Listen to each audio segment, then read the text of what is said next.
नमस्कार साथियों, हम सभी जानते हैं स्थिति सही नहीं है। सरकार कहीं ना कहीं भर्ती को लेकर के अब बहुत तेज़ी दिखा रही है। जैसे अब तक गवर्नमेंट नहीं चाह रही थी कि भर्ती हो जाए, लेकिन अब 31,000 को लेकर के बहुत जल्दी दिखा रही है। जल्दबाजी बहुत कर रहे हैं इस समय। 31,000 पद तो भरने के लिए इतने ज़्यादा आतुर हैं ये लोग कि कुछ कह नहीं सकते। कल पिछड़ा वर्ग आयोग की एनसीवीसी दिल्ली में सुनवाई हुई थी, सभी लोग गए थे और वहाँ से तो एनसीवीसी ने तो फ़िलहाल इस पर रोक लगा दी है। उन्होंने तो कह दिया है कि 5 सदस्यीय टीम जो है उनकी, जो याचिकाकर्ता थे एनसीवीसी में, वो जाएंगे प्रयागराज एससीईआरटी ऑफिस और डाटा देखेंगे। अगर वो लोग सेटिस्फाई होते हैं तो भर्ती आगे बढ़ाई जाए। लेकिन मैं कल भी गया था एससीईआरटी में, लखनऊ में कल भी गया था, और परसों तो हम लोग कई साथियों के साथ गए थे और वहाँ हमने ज्ञापन दिया था निदेशक महोदय को। लेकिन उस समय भी उनको कहीं ना कहीं मुझे ये चीज़ समझ में आई कि उन पर भी फोर्स है कि जल्द से जल्द ये 31,000 भर्ती पूरी करवाओ। उन पर भी दबाव डाला जा रहा है, क्योंकि उनका खुद ही कोई विज़न क्लियर नहीं है कि कैसे करके 31,000 पद को सिलेक्ट करेंगे ये। उनसे जब कहा गया कि अगर आप ऊपर से उठाएंगे तो भी आरक्षण सही से लग पाएगा, और अगर आप किसी और तरह से करते हैं तो कहीं ना कहीं करके कोई मेरिट का बंदा रह जाएगा। ऐसा होगा कई जगह मेरिट हाई जाएगी और वो फिर भी सिलेक्शन नहीं पा पाएगा, कहीं कम मेरिट पर सिलेक्शन हो जाएगा। तो उन लोगों को भी समझ में नहीं आ रहा है। लेकिन बस एक ही बात है कि हाँ भैया, शिव भाई सही कह रहे हैं आप, हम लोग एक हैं और नियुक्ति चाहिए, और नियुक्ति जब भी होगी तो 867 पदों पे एक साथ चाहिए हमें, क्योंकि वरना कोई ना कोई साथी तो रह जाएगा और बहुत से साथी रह जाएंगे। हमने बीजेपी कार्यालय गए थे तो वहाँ कहा था, और वो अध्यक्ष जी से मैं तो मुलाकात की थी, जो लखनऊ के अध्यक्ष हैं, उनको आया है, उसे बस टरका दो वहाँ से, और कुछ नहीं। लेकिन सब बातों का निष्कर्ष ये है कि समय बहुत विपरीत है हमारे। सरकार 31,000 पद को भरने के लिए, अरे दिवाकर भाई ये बात सही है, एनसीवीसी ने रोक लगा दी है, लेकिन आप शायद, मैं कल वहाँ था, कल भी था एससीईआरटी, तो जिस हिसाब से अधिकारियों में चहल पहल हो रही थी, जल्दबाजी दिख रही थी, तो मुझे ये लग रहा है सरकार 31,000 पद भर देगी। क्योंकि एनसीवीसी ने भी तो यही कहा है बार बार कि 69,000 पदों पे रोक है, इसके लिए कुछ नहीं कहा उन्होंने। फ़िलहाल तो रोक है, उन्होंने रोक तो लगाई है, लेकिन ये जिस हिसाब से सरकार की गतिविधियां लग रही हैं कि ये नहीं मानेंगे, तो मुझे ये लगता है, हाँ अजीत भाई, स्टेज वाइज लिस्ट बनेगी, लेकिन सही नहीं है, उससे भर्ती फिर फंसेगी, कोर्ट में जाएगी दोबारा से भी। पहले ही इसमें केस कम नहीं थे और नए केस बनेंगे। फ़िलहाल मैं इसलिए आया हूँ कि ये बताइए आप लोग, हमें क्या करना चाहिए। या तो जैसे हमारे और भाई लोग हैं जो कह रहे हैं कि अभी इंतज़ार कर लो, और अभी इंतज़ार करो, लिस्ट में नाम देख लो। यार अगर लिस्ट में नाम देख लें, जैसे बहुत से भाई हमारे यही सोच के बैठे हुए हैं कि लिस्ट में नाम देख लें। कुछ लोगों का तो ये भी क्लियर है, उनके पास पैसा है पहले से, तो वो लिस्ट में नाम देखेंगे, आता है तो ठीक है, और नहीं आता है तो जाके रिट डाल देंगे सुप्रीम कोर्ट में। अच्छा हम लोग क्या करेंगे? हम लोग में तो पैसा भी नहीं है। हाँ चलो करा जाएगा, कुछ ना कुछ करा जाएगा। सही कह रहे हो भैया, अजीत भाई सही कह रहे हो आप, कुछ ना कुछ करेंगे यार, कुछ ना कुछ नहीं करेंगे यार। हम लोगों को वही बात मैं अब भी कह रहा हूँ, मैं कहूँगा, मैं तो भाई अब बिल्कुल जुड़ चुका हूँ। मैं तो नियुक्ति लेके रहूँगा, जैसे मिलेगी वैसे लूँगा, जहाँ तक जाना पड़ेगा वहाँ तक जाऊँगा। मुख्यमंत्री आवास पर अगर मुझे बैठना पड़ेगा ना, लाठियाँ भी खानी पड़ेंगी, तो मैं खाऊँगा। रवि भाई ठीक है, 7 तक सुनवाई होगी, बहुत बढ़िया है, लेकिन गवर्नमेंट को ये सोचना चाहिए, अब संतान गौर जी सर बैठ रहे हैं, 12 तारीख से बैठ रहे हैं, तो भैया उनका इंतज़ार कर लें, शायद वो इसका सुनाई दें हम लोगों का। और एक दिन तो फैसला वैसे भी आना ही है यार, ऐसा थोड़ा ना कि हमेशा के लिए फैसला रुक गया है। नमस्ते दीपिका जी, तो आएगा फैसला, लेकिन अब सरकार, अच्छा ये आप खुद सोचिए इस चीज़ को, आप सरकार की मतलब समझ जाएंगे उनकी नीयत क्या है। कि इससे पहले जब हमारा भर्ती का फॉर्म पड़वाया था तो योगी बाबा ने कह दिया 1 हफ्ते में नियुक्ति देंगे, फिर उन्होंने 10-12 दिन का टाइम तो फॉर्म भरने के लिए दिया, फिर वो 2 दिन का समय एक्स्ट्रा क्यों किया? मतलब सब बातों की एक ही बात है,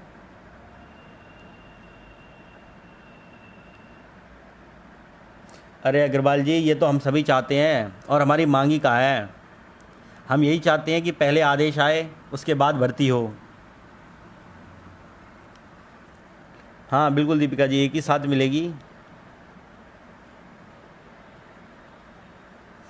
तो वही चीज़ है, मेन उद्देश्य यही है कि अब हम लोगों ने 30 तारीख को आह्वान किया था, अब वहाँ जनसंख्या 50 लोगों की हो पाई तो आप खुद सोचिए क्या फ़र्क पड़ता है। वो तो हमें ये लगा कि फिर भी प्रशासन इतना अच्छा था कि हमारी मुलाकात करवाई, ज्ञापन हमारा पहुँचा।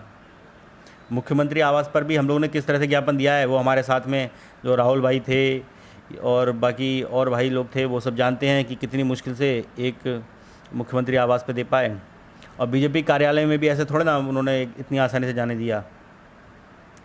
तो बस यही है कि हम लोग संगठित नहीं हैं। अच्छा, हम लोग इंतज़ार पता है किस चीज़ का कर रहे हैं? वही पहले मैंने बताया, सब लोग तो इसका इंतज़ार कर रहे हैं कि शायद मेरा लिस्ट में नाम हो जाए, कि शायद मेरे यार मेरी 38,000 रैंक है, लेकिन मुझे लगता है कि हाँ इस तरह से होगा तो मेरा लिस्ट में नाम नहीं आएगा। अब पता नहीं यार, बाकी लोग यही सोच के बैठे हैं कि कोई चमत्कार होगा और लिस्ट में नाम आ जाएगा। तो इस तरह से नहीं भाई, आवाज़ उठानी। अच्छा, उस दिन भी अगर 30 तारीख को भी ज़्यादा नहीं 10 या 5,000 की संख्या भी हो गई होती ना, मैं कह रहा हूँ जिस दिन 5,000 अभ्यर्थी एक साथ घेर के बैठ गया ना निदेशालय को, ये समझ लो अगले दिन तुम्हें नियुक्ति पत्र मिलेंगे। और ये सुप्रीम कोर्ट की बात करते हैं, सुप्रीम कोर्ट हमें पता है सबसे ऊपर है, सुप्रीम कोर्ट ही है। वो ललित साहब कभी भी योग्यता का हनन नहीं करेंगे, हमें ये उम्मीद है। ललित साहब ने आज तक कभी योग्यता का हनन नहीं किया है। अब क्या होता है? अरे भैया सही कह रहे हैं आप, मेरे चाहने से कुछ नहीं होता, मगर फिर भी तो कोशिश तो करनी पड़ेगी ना। या ऐसे ही बैठ जाएं हम कि अरे सबका होगा तो हमारा भी हो जाएगा, इस हिसाब से तो फिर सब घर में बैठो। आज तक मैंने तो किसी भर्ती में देखा नहीं है कि सबका होगा तो हो जाएगा। 6,000 लड़के 68,500 में 6,000 लड़के सिलेक्शन में रह गया था उनका, लखनऊ खड़े हो गए जाके, सुबह गए हैं शाम तक नियुक्ति पत्र हाथ में था उनके। ये होती है संगठन की शक्ति। मगर अब वही वाली बात, हाँ धीरज भाई बरेली से ही हूँ, आप भी हैं क्या बरेली से? तो वही चीज़ है, हमें संगठन में रहना था। खैर पहली बार आह्वान किया था, लोगों को शायद भरोसा ना हुआ हो कि कोई पहुंचेगा, फिर भी जो 50-60 भाई अपने आए उनके लिए तो दिल से धन्यवाद था ही। और जो मेन बात मैं कहना चाह रहा था, आज कल एनसीवीसी ने रोक लगा दी है फ़िलहाल के लिए, लेकिन अब वही चीज़ है कि सरकार इस बात को कितना मानती है या कितना नहीं मानती है। जिस तरह से सरकार की नीयत लग रही है तो वही लग रहा है कि वो भर देगी, 31,000 पद भर देगी, और वो तभी रुकेगी जब हम आवाज़ उठा पाएंगे अपनी सही से। फ़िलहाल मैं तो आज से एक लेटर अभियान शुरू कर रहा हूँ और मेरा सभी से निवेदन है, मुख्यमंत्री जी को एक लेटर लिखिए और जितने जिसको जो समस्याएं हैं, जिस तरह से आप विनम्रता कीजिए, अपना दुखड़ा रोइए, वो सब एक ही साथ आप लेटर भेजना शुरू कीजिए। मैंने लेटर अभी टाइप कराए हैं, मैं तो अब हर दिन में 3 लेटर भेजूँगा, रोज़ 3 लेटर भेजा करूँगा अलग अलग डेट डाल के। मुझे कम से कम 50-60 लेटर भेजने अपने आप से। और मैं सबसे ये कहता हूँ आप भी लोग करिए यार, ऐसे घर में बैठने से कुछ नहीं होगा। अभी आप अगर ठीक है लखनऊ नहीं आए आप लोग, कोई बात नहीं, ये तो कर ही सकते हो, लेटर भेज सकते हो। और बाकी अगर 7 तारीख का सब वेट ही कर रहे हैं तो भाई इंतज़ार तो मैं भी कर ही लेता हूँ। और मेरा तो भैया सरकार अगर एनसीवीसी की बात नहीं मानती तो फिर एनसीवीसी, अरे भैया ये बताऊँ आपको, अपील करेगा ना तब तक ये 31,000 पद भर चुके होंगे। ये सच्चाई है, तब तक ये 31,000 पद भर चुके होंगे। अरे दीपिका जी देखिए, कुछ नहीं होना चाहिए। फ़िलहाल तो यही था, मेरा तो उद्देश्य यही था कि एक दिन लखनऊ में महाधरना हो जाता। हम लोगों ने तो कोशिश की, हम लोग भी पहुँचे वहाँ पे, लेकिन हमारी बात तो ऊपर पहुँची गई। खैर हमने तीनों जगह कर दिया। उम्मीद तो उस दिन तो निदेशक जी ने यही कहा था कि आपकी बात रखी जाएगी, लेकिन उनकी बातों से जो हमें लगा कि हमने जो उनसे जिस तरह से हमने उनकी अपनी बात कही वो हर बात की काट कर रहे थे, तो उनकी बातों से ये लगा कि उन्हें भी ऊपर से प्रेशर पड़ रहा है कि जल्दी जल्दी 31,000 पद भरो। वरना एक कुर्सी पे बैठा आदमी ये थोड़ा इस तरह से थोड़ा कहेगा कि आपको क्यों लगता है आपका नहीं होगा, या फिर इससे किसी का हित कैसे हो सकता है, किसी को तो मिलने दीजिए, इस तरह से बोल रहे थे वो। बाकी मैं यही कह रहा हूँ, फ़िलहाल के लिए तो ज़्यादा चिंता की बात है नहीं, एनसीवीसी ने रोक कर दी है। बस अब बात यही है कि सरकार इनकी बात माने।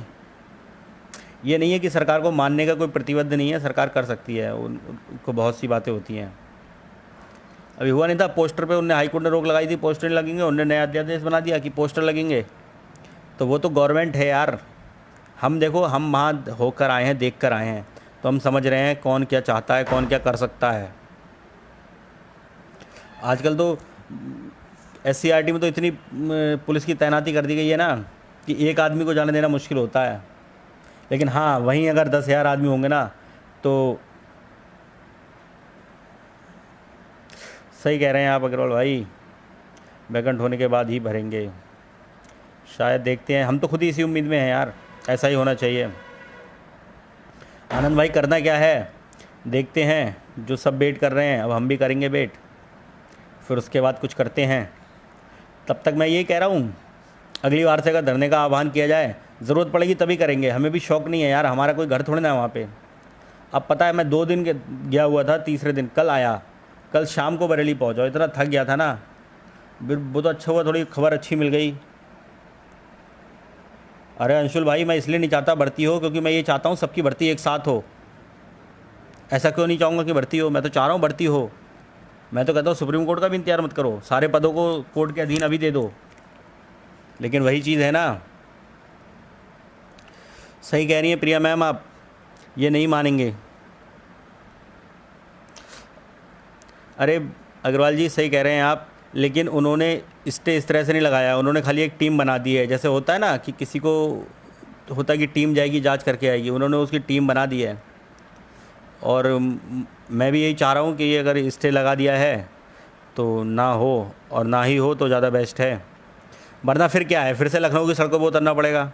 आप लोग मत आइए, मैं अकेले खड़ा हो जाऊँगा। मुझे कोई वो नहीं है यार, ना मुझे कोई नेता चाहिए, ना मुझे कोई चाहिए। मुझे अगर मेरे साथ के जो 10-20 भाई भी हैं, अगर वो भी खड़े होंगे ना, तो उन 20 भाइयों के साथ मैं तो खड़ा रहूँगा। जितने दिन कहेंगे उतने दिन खड़ा रहूँगा, मुझे कोई फ़र्क नहीं पड़ता। अरे भैया, प्रयास क्या सभी के लिए कर रहे हैं यार। हाँ बिल्कुल, यही बता रहा हूँ ना, स्थानांतरण जैसे ही पूरे हो जाएंगे ना, उसके बाद ये तुरंत शुरू हो जाएंगे। बिल्कुल ललित भाई, आंदोलन करेंगे, और आंदोलन का ही रास्ता अपनाना पड़ेगा। ये बात मैं आप कहो तो मैं आपको लिख के दे सकता हूँ। अगर एक साथ 10,000 लड़का खड़ा हो जाए ना लखनऊ, तो ये समझ लीजिए सीधे ऑर्डर भी आ जाएगा, ये भी न्यूज़ बनेगी, ऑर्डर भी 10 दिन के अंदर आ जाएगा। अगर आज खड़े हो गए, 2 दिन में ऑर्डर आ जाएगा, ये लिख के दे सकता हूँ मैं।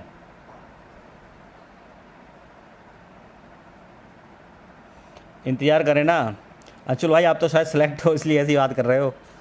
चलिए यार, हमें ज़्यादा ज़रूरत है यार जॉब की, सच्चाई है, हम ज़्यादा परेशान हैं, आपकी तरह नहीं है कि यार हो सकता है कोई हमारी तरह होते हैं बहुत से लोग जो बेचारे बहुत ही ज़्यादा परेशान हैं, तो हम बहुत ज़्यादा परेशान हैं भाई। और बाकी वही बात है, यही बात कह रहा हूँ मेन करके। अभी कोई खबर होगी तो आपको बताता हूँ। नहीं, और दूसरी चीज़ें, मैं कल भी गया था वहाँ पे एससीईआरटी, तो पता चला था सभी लोग दिल्ली गए हुए हैं। और वहाँ से मैंने और कुछ मुलाकात की कुछ लोगों से, तो वही चीज़ समझ में आई कि सरकार 31,000 करके रहेगी, जल्द से जल्द करके रहेगी। अधिकारी इस चीज़ को नहीं चाहते, अधिकारी जानते हैं इससे भर्ती और फंस जाएगी यार। चलिए, जो लोग पिछली बार नहीं आ पाए थे, सभी लोग इस बार आइएगा। और मैं तो ये चाहता हूँ, हाँ बिंद भाई, आप तो आए थे, बड़ा आपका शुक्रिया यार। और धर्म युद्ध है, लड़ना तो पड़ेगा ही। धर्म युद्ध क्या यार, सही बात है, रोजी रोटी से बड़ा कोई धर्म है हमारे लिए। तो रोजी रोटी नहीं होगी तो कैसे करेंगे यार, इतनी मेहनत करके आए हैं। तो वही चीज़ है, अगली बार अगर, वैसे मैं चाहूँगा कोई धरने की ज़रूरत ना पड़े। अब जब जज साहब आ गए हैं दिल्ली, तो 2-4 दिन में दे दें, 12-15 तक दे दें, तब तक रोक लगा कर रख लें। अगर फैसला दे दें उसके बाद हो पूरी तो सही है। वरना देखिए, अगर 31,000 का जिस दिन जियो जारी हो गया ना, सॉरी जियो तो जारी हो चुका है, जिस दिन लिस्ट जारी हो गई उस दिन का आप लोग खुद ही कहोगे कि लखनऊ चलें, लखनऊ चलें, लखनऊ चलें। चलिए उस दिन आइएगा, लेकिन मुझे लगता नहीं फिर लाठियों के अलावा कुछ होगा। वैसे लाठियों से कोई डर नहीं है, लेकिन वही चीज़, एक बार शुरुआत हो गई, कहते नहीं वो कि वो कल उस दिन निदेशक जी भी कह रहे हैं यार वो तो सरकारी ऑर्डर है, जियो जारी हो चुका है उसका तो जियो जारी हो चुका है। वो खुद उस दिन पता है टेंशन में थे निदेशक जी, वो यही कह रहे थे अब आप लोग धरना करेंगे उससे क्या होगा, तो हमने उनसे कहा, हमने कि सर अभी धरने का कोई उद्देश्य नहीं है, हम आपको सिर्फ अपनी बात बताने आए हैं ज्ञापन के माध्यम से। तो उन्होंने खैर सुना, उन्होंने हमारी बातों को अच्छे से सुना, लेकिन वही है, वो चीज़ समझ नहीं रहे हैं। समझेंगे भी क्या यार, उनको भी सरकारी पद पे लिए हुए हैं, वो तो सरकार की उन्हें सुननी है, वरना उनका तो स्थानांतरण कर दिया जाएगा। यही होता है, अधिकारी है, अधिकारियों के साथ और क्या होगा। बाकी हमें ठीक है, करते हैं। मैं तो भैया फिर सबसे एक ही बात कहूँगा, अगर 10 साथी भी मेरे साथ खड़े हो गए तो उन 10 की नियुक्ति दिलाने का कोई पैसा नहीं देना है, ना मैं आपसे पैसा मांग रहा हूँ, ना मुझे नेता बनना है। समस्या ये है, मैं अकेले भी खड़े रहूँगा, लेकिन वही है कि अब 10 के 10 लाठी पड़ेंगी तो एक मेरे 10 पड़ेंगे अकेले तो ज़्यादा दर्द होगा। अब 10 लोग मिलकर एक एक खा लोगे तो हो सकता है। अरे भैया पुलिस के जो लड़के 14,000 गए थे, उन्होंने ही थोड़ी गड़बड़ कर दी थी, उन लोगों ने बड़ी अराजकता कर दी थी वहाँ पे। लेकिन सही है यार, हक मांगने के लिए आदमी करेगा, क्या करेगा। और उस दिन वही तो समस्या हो गई थी। चलिए अच्छा, वही चीज़ है, आगे अगर कभी धरने की बात की जाए तो आप लोग उपस्थित रहिएगा, और मुझे लगता है रहोगे। और ये चीज़ अब भी कह रहा हूँ, जिस दिन 10,000 आदमी इकट्ठा हो गया वहाँ पे, उस दिन अगली बार सबकी ज्वाइनिंग हो जाएगी। बस ठीक है इंद्रमणि भाई, आपका तो पता है आप आएंगे, और बस संपर्क में रहिए यार। हमारी तुम्हारी तरह 20-25 लोग भी होंगे ना, तो उनकी तो श्योरिटी ले सकता हूँ मैं। बाकी यही चीज़ है, कल को ये बात आएगी कि उनका 105 पे हो गया, हमारा 110 पे भी नहीं हुआ, लेकिन वही चीज़ है ना, हम लोग लड़े हैं, प्रयास कर रहे हैं। अरे यार, ये हर सरकार चाहती है जो लड़ रहा है उसका ही मुँह बंद कर दो। अगर हम 50 लोग लड़ रहे होंगे तो 50 का ही मुँह बंद कर देंगे, और मुँह बंद करने के लिए हमारी गोली थोड़ी मार देंगे। तो वही चीज़ है। चलिए, बाकी शुक्रिया सभी लोगों का जिन्होंने सुना। आगे की कोई रणनीति होगी तो आपको बताऊंगा, तब तक जुड़े रहिए। और जो साथी और हैं ना, उन्हें जागरूक तो करते ही रहिए, इतना तो घर में बैठ के सभी लोग कर सकते हैं। और भैया मेरा भी कोई लखनऊ में घर नहीं है, मेरा कोई रिश्तेदार भी नहीं है, वहाँ जाके कैसे कैसे रहता हूँ 3 दिन मैं जानता हूँ कैसे रहा हूँ। 3 दिन समझ रहे हो आप लोग। उस दिन तो ये पूरे सुबह से कुछ खाया भी नहीं था, और कितने किलोमीटर तो पैदल चल गए। फिर भी कर रहे हैं प्रयास, और किसी के लिए थोड़ा कर रहे हैं, हम तो अपने लिए कर रहे हैं यार, कोई किसी के लिए नहीं करता है। और पहली बात, क्यों करोगे किसी के लिए, अपने लिए ही कर लो, यही बहुत बड़ी बात है। चलिए, सभी का धन्यवाद जिन्होंने सुना।